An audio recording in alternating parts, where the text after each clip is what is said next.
தந்தை மகன் தூய ஆவியாரின் பெயராலே ஆமேன். இயேசுவுக்குள் அன்பார்ந்த இறை நெஞ்சங்களே, இந்த காலை வேளையிலே, இந்த நாளிலே ஆண்டோடைய வார்த்தையை தியானிக்க நாங்கள் அழைக்கப்பட்டிருக்கின்றோம். ஆண்டோடைய வார்த்தை எங்களை வாழ வைக்கின்றது. ஆண்டோடைய வார்த்தை எங்களை வழிநடத்துகின்றது.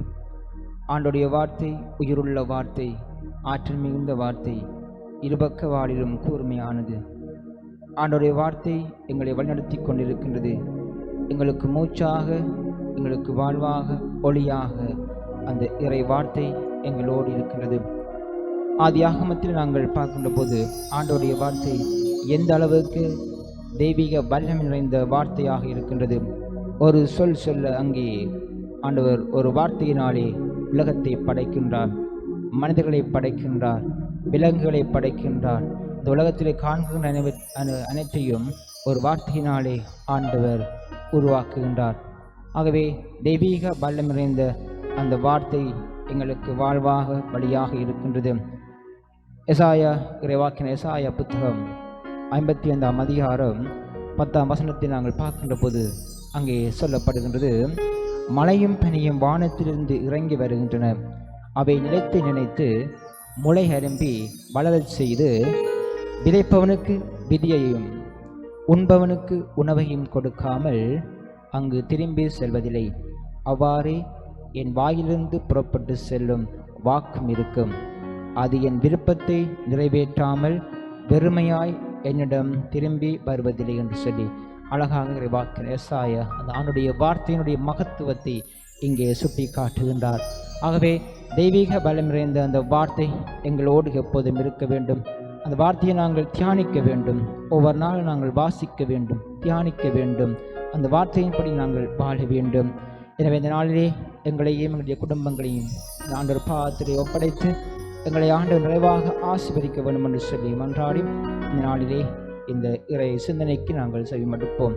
எனவே இந்த பாடலினூடாக இயேசுவே இந்த வார்த்தையால் என் வாழ்வு வளம் பெறுமே, நாளுமே அந்த பாதையில் கால்கள் நடந்திடுமே, நம்பிக்கையோடு ஆண்டவர் நோக்கி நாங்கள் இந்த பாடலிலே பாடுவோம்.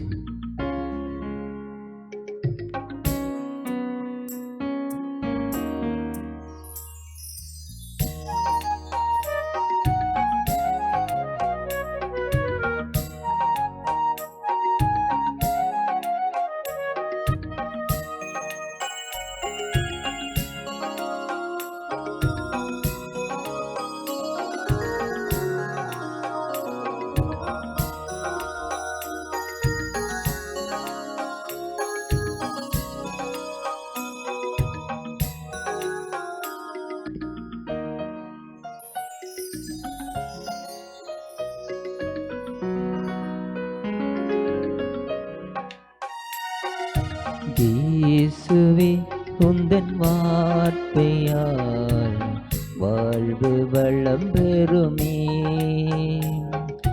நாளுமே அந்த பாதையில் கால்கள் நடந்திடுமே. தேவனே உந்தன் பார்வையால் என் உள்ளம் மலர்ந்திடுமே. இயேசுவே என் தெய்வமே உம் வார்த்தை ஒளிர்ந்திடுமே. இயேசுவே உந்தன் வார்த்தையால் வாழ்வு வளம் பெறுமே.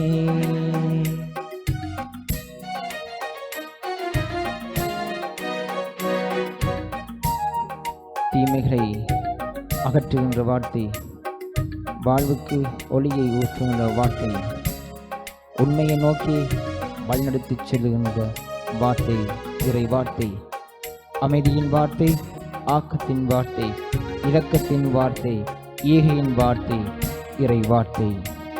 இறை வார்த்தையின்படி நாங்கள் வாழ ஆண்டவர் நோக்கி மன்றாடுவோம்.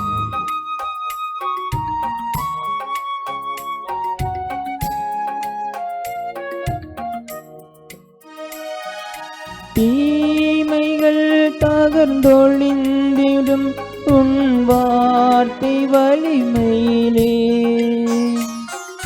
பகைமையும் சுயநலன்களும் இங்கு வீழ்ந்து ஒளிந்திடுமே. தீமைகள் தகர்த்தொழிந்திடும் உன் வார்த்தை வலிமையிலே. பகைமையும் சுயநலன்களும் இங்கு வீழ்ந்து ஒளிந்திடுமே. நீதியும் அன்பின் நேர்மையும் பொங்கி நிறைந்திடுமே. இயேசுவே என் தெய்வமே, உன் வார்த்தை ஒளிந்திடுமே. இயேசுவே உந்தன் வார்த்தையால் வாழ்வு வளம் பெறுமே. நாளுமே அந்த பாதையில் கால்கள் நடந்திடுமே. தேவனே உந்தன் பார்வையால் என் உள்ளம் மலர்ந்திடுமே. இயேசுவே என் தெய்வமே, உன் வார்த்தை ஒளிந்திடுமே. இயேசுவே உந்தன் வார்த்தையால் வாழ்வு வளம் பெறுமே.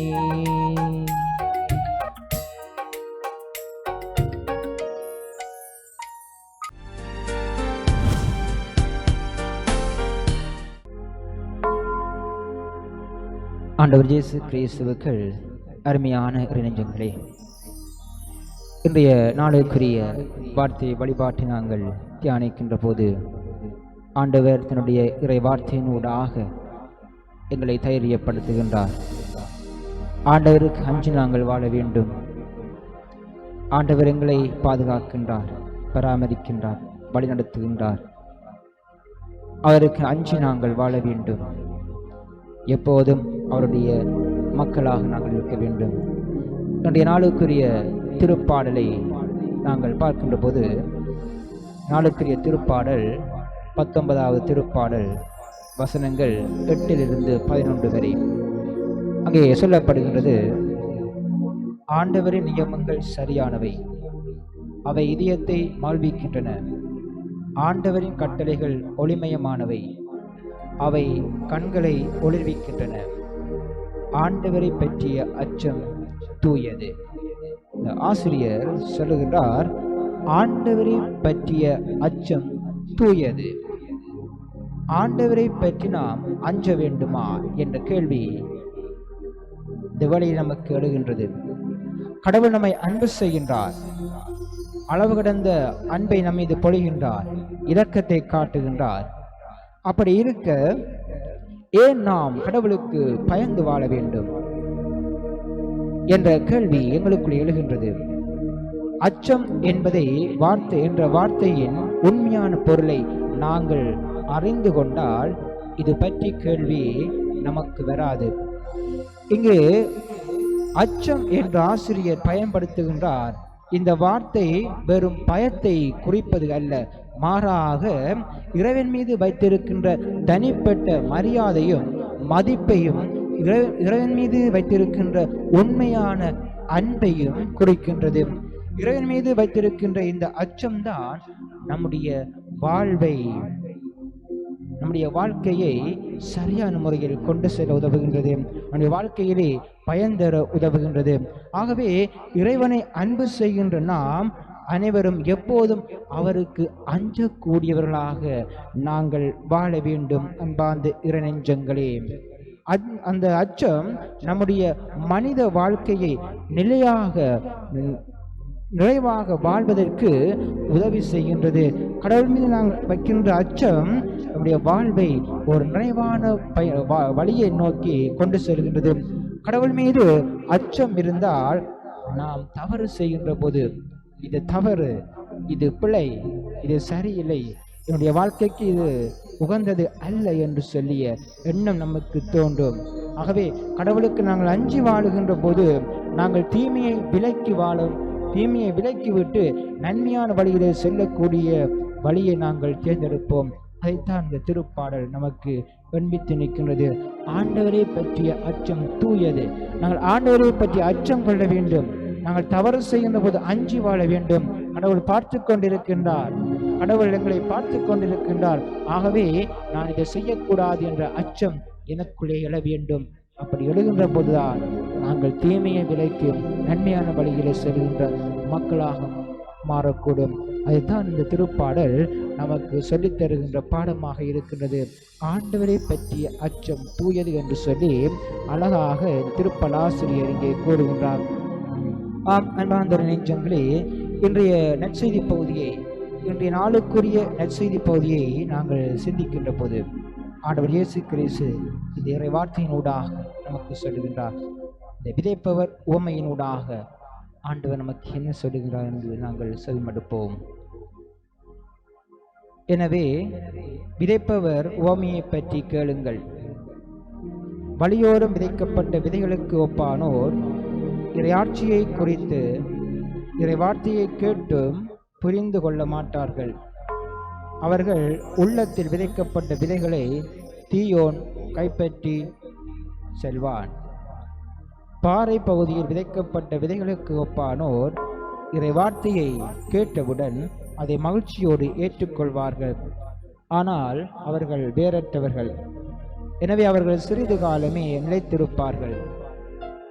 இறை வார்த்தையின் பொருட்டு வேதனையோ இன்னலோ நேர்ந்தவுடனே தடுமாற்றம் அடைவார்கள்.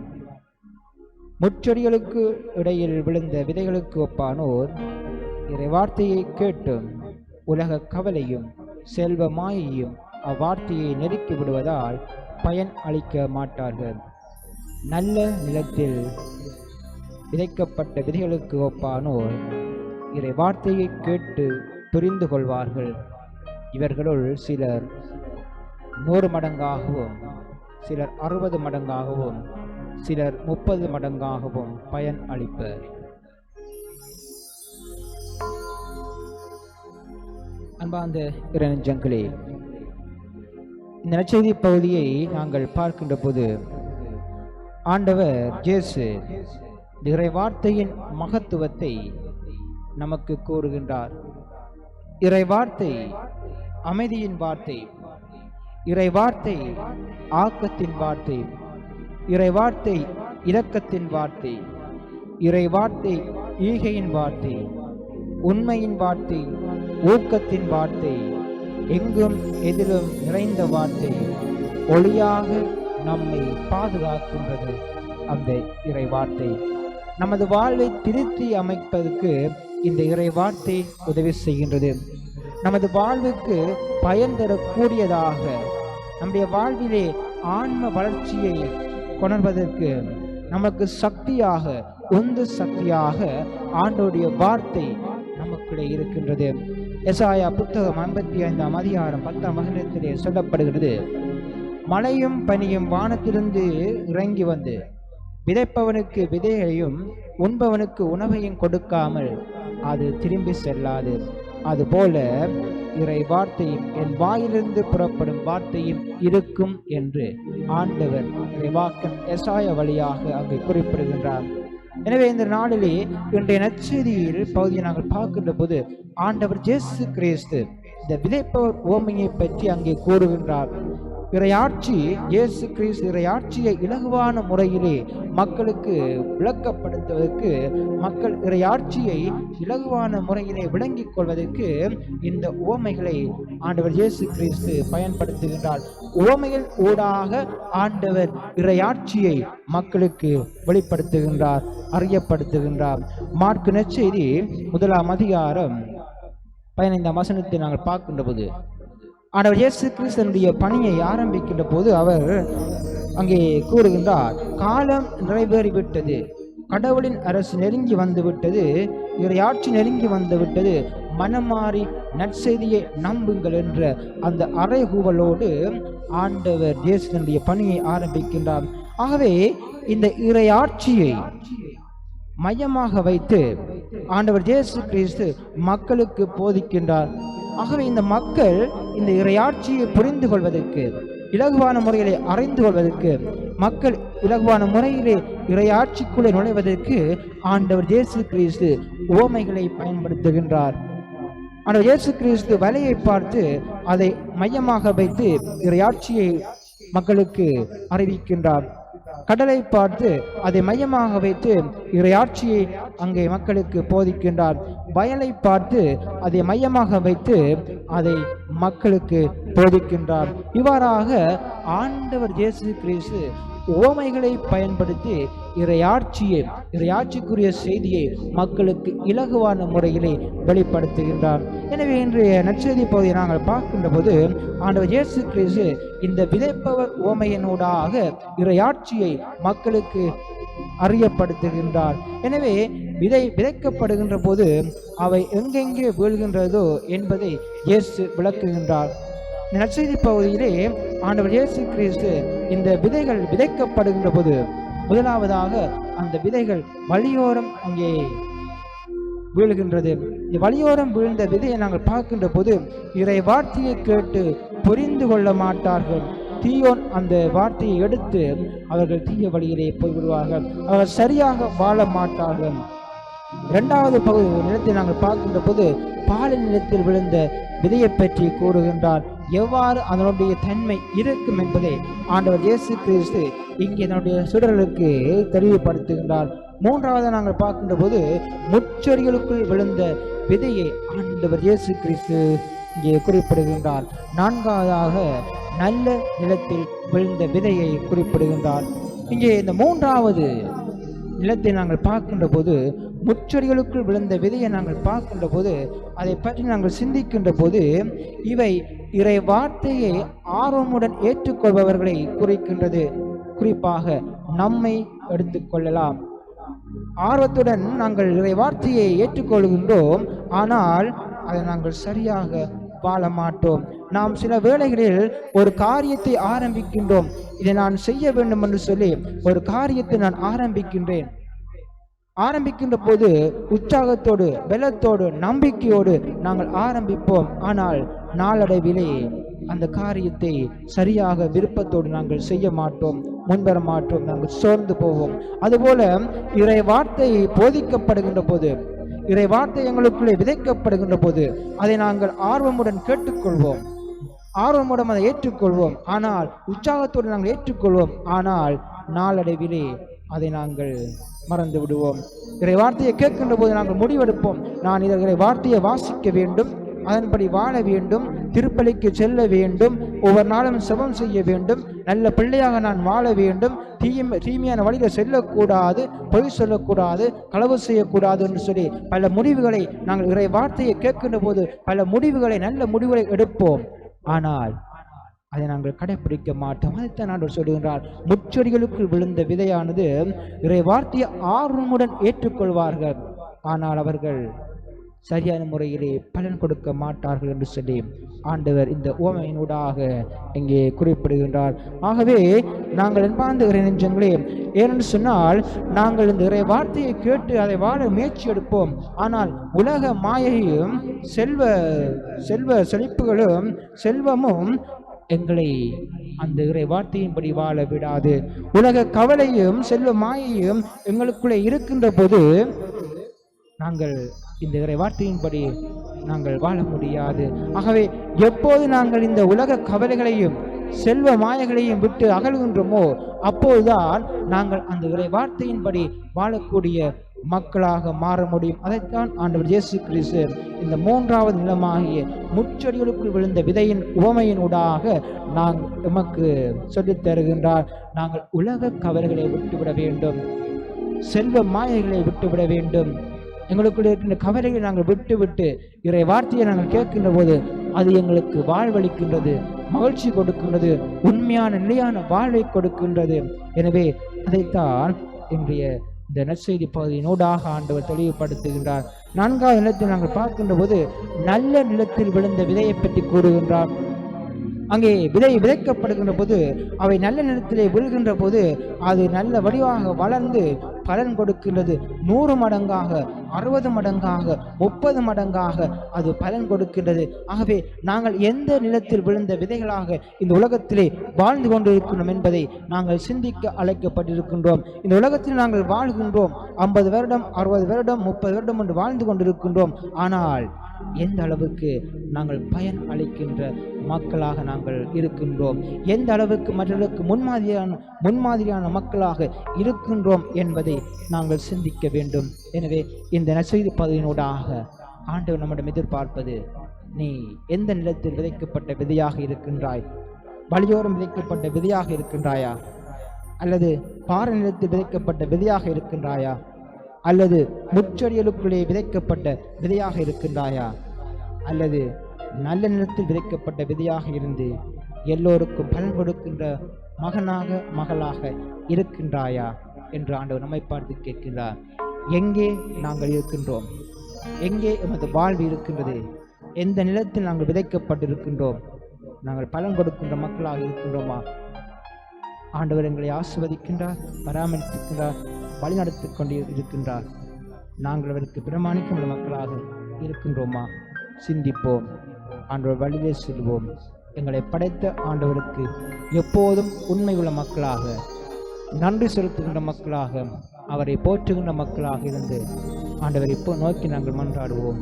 நன்றி ஆண்டவரே, நன்றி என்று சொல்லி எங்களுடைய வாழ்நாள் முழுவதும் அவரை போற்றி பாடுவோம். ஆமென்.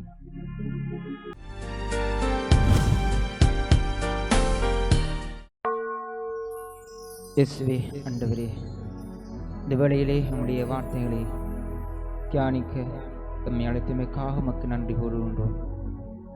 ஆண்டவரே, எம்மை படைத்து ஒரு மனிதனாக இந்த உலகத்திலே படைத்த தயவுக்காக உமக்கு நன்றி கூறுகின்றேன். ஆண்டவரே, மாண்பினை கொடுத்து சகல வரங்களாலும் எங்களை ஆசிர்வதித்து எங்களை பராமரித்த தயவுக்காக இந்த வேளையிலே நன்றி கூறுகிறப்பா. வாழ்வளிக்கும் வல்ல தேவனே, வாழ்வு தரும் வார்த்தை, நிலையான வார்த்தை உம்மிடம்தானே உள்ளன. நாங்கள் யாரிடம் போவோம்? ஆண்டவரே, இந்த வேளையிலே உம்மை தேடி வந்திருக்கின்ற எங்களை ஆசிர்வதியும். இந்த வேளையில் நம்முடைய வார்த்தையை தியானித்து எங்களை ஆசிர்வதியும். உலக போக்கின்படியும் உலக மாயையின்படி நாங்கள் போகாமல் இருக்கக்கூடிய வல்லமையை கொடுத்து எங்களை ஆசிர்வதித்தலும். நன்றி இயேசுவே, நன்றி இயேசுவே, உமக்கு நன்றி.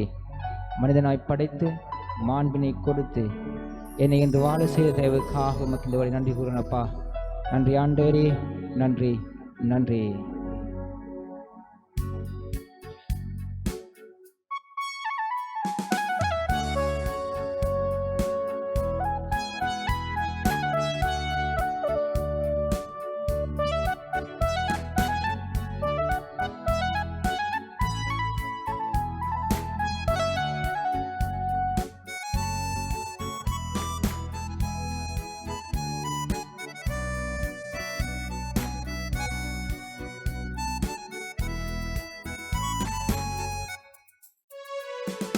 நன்றி இயேசுவே, உமக்கு நன்றி இயேசுவே. மனிதனை படைத்து மாண்பினை கொடுத்து என்னை என்று வாழ செய்யும் இறைவனை நான் பாடுவேன். 1000 வார்த்தைகளால் தீராது எங்கள் நன்றி. 1000 வார்த்தைகளால் தீராது எங்கள் நன்றி. நன்றி இயேசுவே, உமக்கு நன்றி இயேசுவே.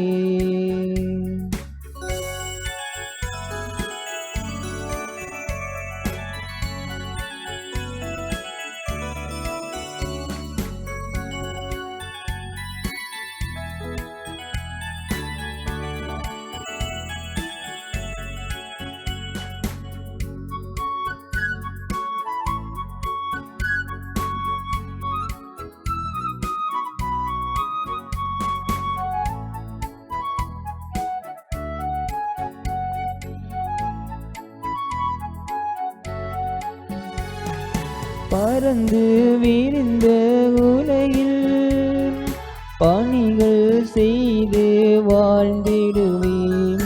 பறந்து விரிந்த உலகில் பணிகள் செய்து வாழ்ந்திடுவேன்.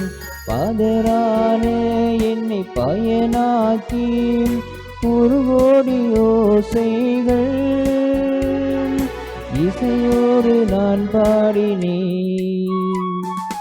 என்னையே நன்றியால் தருகின்றேன் இறைவா. என்னையே நன்றியால் தருகின்றேன் இறைவா. நன்றி இயேசுவே, உமக்கு நன்றி இயேசுவே.